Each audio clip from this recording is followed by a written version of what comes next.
So it is a great pleasure for me to introduce my former colleague and our speaker today, Dr. John Grider. John is a professor of history and the former chair of the department at the University of Wisconsin-La Crosse. He specializes in maritime history, labor and working class history, Native American history, and the history of the American West. He's received numerous awards from the National Endowment for the Humanities, the Canadian Nautical Research Society, and he has been a Fullbright Scholar. From 2015 to 2021, he was a research associate with the Institute for Reconciliation and Social Justice at the University of the Free State in South Africa. In 2017, he published a book, A Foreign Voyage, Pacific Maritime Labor Identity, 1840 to 1890. And today he will speak to us about the expansion and retraction of citizenship and voting rights in the United States. Clearly a very timely topic. Welcome, John. Well, thank you to the Unitarian Universalist Fellowship of La Crosse for inviting me today, and for Deborah for arranging my talk. Fortunately for you all, I couldn't find the page to sing with you because you didn't want to hear that. You all sounded very nice. You didn't want me spoiling that. As with the university, the anniversary of the Voting Rights Act in 1965, we have to use that, as we're supposed to use anniversaries, as a time to remember, reflect, and eventually plan for the future. I'm going to start more or less with a quote today. "There will be no end of it," a worried John Adams wrote in May 1776. At the time, Massachusetts was contemplating extending the vote beyond property-owning men. But Adams warned that from this dangerous idea, quote, "new claims will arise. Women will demand a vote, and every man who has not a farthing will demand an equal voice with any other in all acts of state," unquote. Adams believed that expanding the voting rights would be a source of controversy and altercation. And he wasn't wrong. He hit that pretty much on the head. But what we can see from this is that it's not a straight line of progress when we're talking about voting rights or equality. It's never a completed task. We can't one day dust our hands off and say, "job well done," and stop. Much like I would imagine religious salvation, it's not a straight path. It's not something that you ever completely finish. And with equality and voting rights in the United States, it's a continuous process, and we will experience backsliding, unfortunately. In either case, doesn't mean that the loss of progress or a loss of momentum ends the journey. It's simply a time to reflect and recommit ourselves to reaching our goal. Now, the borders of American democracy have both expanded and contracted over the nation's history. During the colonial era, voting rights usually surrounded property ownership. And as we moved into the American Revolutionary period and the early United States, states began to redefine what voting meant. Eventually, it was more or less white men who became voters. Property-owning women, free people of color, lost voting rights as more white men gained them. And in some cases, people wouldn't receive those for over a century. Since the American Revolution, voting rights has been one of the most controversial and unsettled issues in American political history. But after centuries of campaigning, activism, etc., almost all U.S. adult citizens can now vote. Unfortunately, less than half take advantage of that right. The first expansion in voting rights was a result of a push of what was known as universal suffrage. But it might not be quite what we think. After independence, Americans debated whether or not to expand voting rights to more people. And many in the colonies started to echo the colonial protests of no taxation without representation, arguing that if they paid taxes, they should be able to participate in government and vote. Landless veterans of the American Revolution also pointed out the irony that allowed them to fight for their nation, but not choose its leaders. Universal suffrage at this time meant white men, and that is how most states and eventually the federal government would interpret it. Securing the vote for all white men was not easy. Powerful elites in states clung to restrictions that benefited them. And for instance, in Massachusetts in 1780, as they concluded their constitutional convention, they debated whether or not the government should be opened up to more voters. Most of them did not want this and did not want a government who would be run, quote, by men who pay less regard to property rights because they have nothing to lose. The issue of class was one of the first barriers to voting rights in the United States. Rhode Island didn't include white male universal voting rights until 1841 after a popular revolt prompted the state government to change the laws. Where they removed property requirements, states usually replaced those with new restrictions. Some states required voters to pay taxes, some who received public assistance, those who had been incarcerated, and recently arrived in the state were denied the right to vote. Many also restricted the right to vote to white men, excluding specifically women and people of color. What Americans came to call universal suffrage in the early 19th century excluded over half the population. Most white men in the US could vote by 1828, but they were more or less the only ones. The Democratic Party led the push for universal suffrage. It started as a party that was against big government, that was against the elite, that benefited from government policies that were put in place by elites within the government. And at the time, Andrew Jackson, a controversial character in US history, basically became the poster child of universal suffrage, of a more democratizing America. But as I said, this did not extend to everyone. I mentioned before that most colonial laws dealt with property, and most only vaguely dealt with gender requirements. Some colonies specified that only men can vote, and others did not. Property-owning women could vote in some colonies, but that was the exception. During the American Revolution, some women pressed for voting rights in recognition of their contribution to the revolution. Probably upset by her husband's attitude, in 1776, Abigail Adams wrote, quote, "Remember the ladies and be more generous and favorable to them than your ancestors. Do not push such unlimited power into the hands of the husbands. Remember, all men would be tyrants if they could."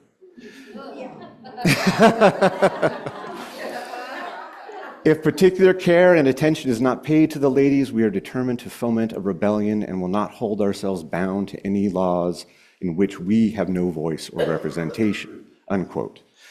Ironically, after the revolution, more women lost the right to vote than gained it. In the colonial period, women with property often could vote, just like men with property could vote. The only state that allowed women to vote after the revolution was New Jersey, whose 1776 Constitution allowed for all inhabitants to vote. Its elections laws passed in 1790 and 1797 referred to voters with pronouns he or she and his or her. Women who met the state's property requirements participated in New Jersey elections for several decades. And actually, after they helped swing the 1797 election, critics referred to the New Jersey government as a, quote, government in petticoats, unquote.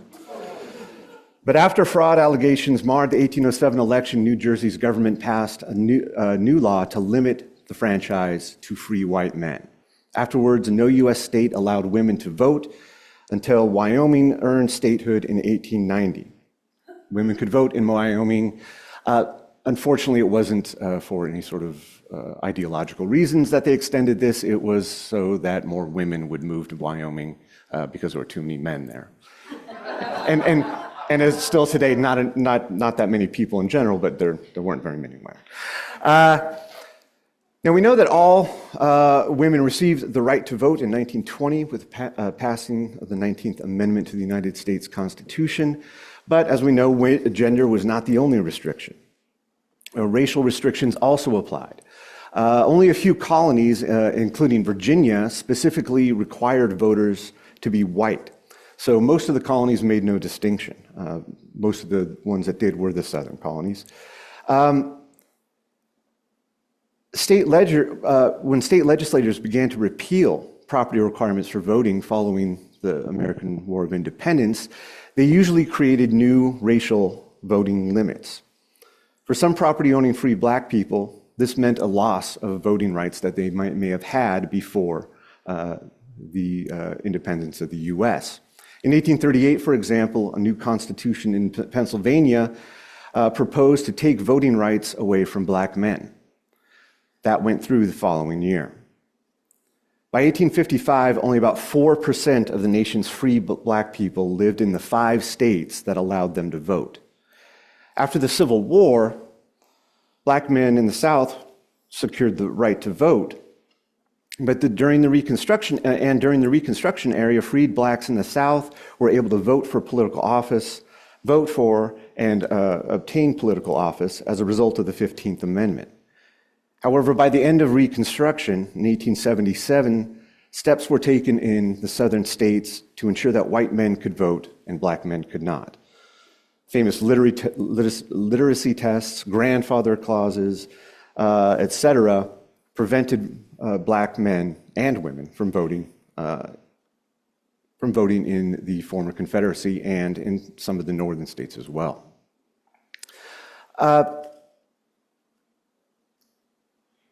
Now, with the Voting Rights Act of 1965, we tend to think of it in relation to the civil rights movement.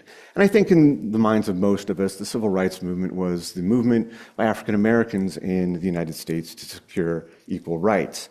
We have to keep in mind that it was not just a white-black issue. For Native Americans, the situation was even more complex and confusing at times. Laws, executive actions, court decisions, treaty obligations confused the issue over whether or not Native peoples could vote in U.S. elections. Some treaties created opportunities for U.S. citizenship and voting rights for Native Americans, but most Native peoples were treated as members of foreign nations. Relatively few Native people voted in U.S. elections until 1887 with the passing of the Dawes Act, or better known as the Allotment Act, which broke up reservations, distributed land to individuals, and created a pathway to citizenship for some indigenous people willing to abandon native cultures and adopt what the U.S. government called a civilized life. Eventually, the Indian Citizenship Act of 1924 paved the way for indigenous people to exercise voting privileges and rights without renouncing their native citizenship.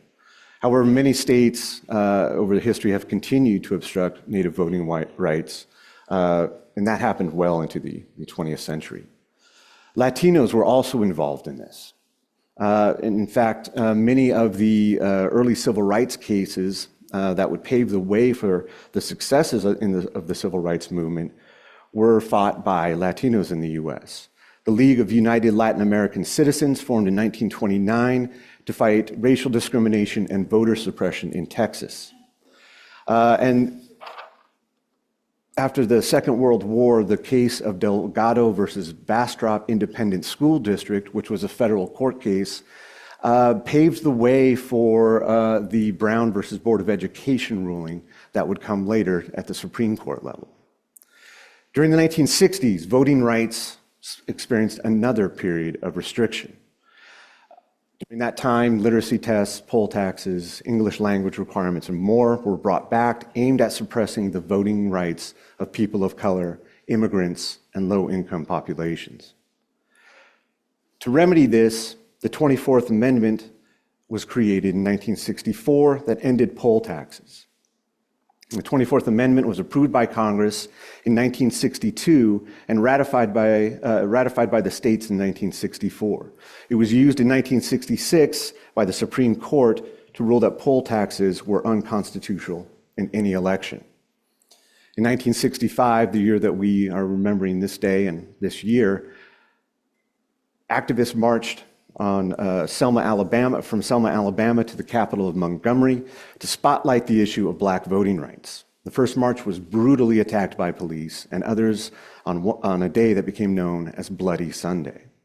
Inspired by the Voting Rights Act, voting rights marches, in Alabama, in spring 1965, Congress passed the Voting Rights Act. The vote was a decisive vote, and it was bipartisan.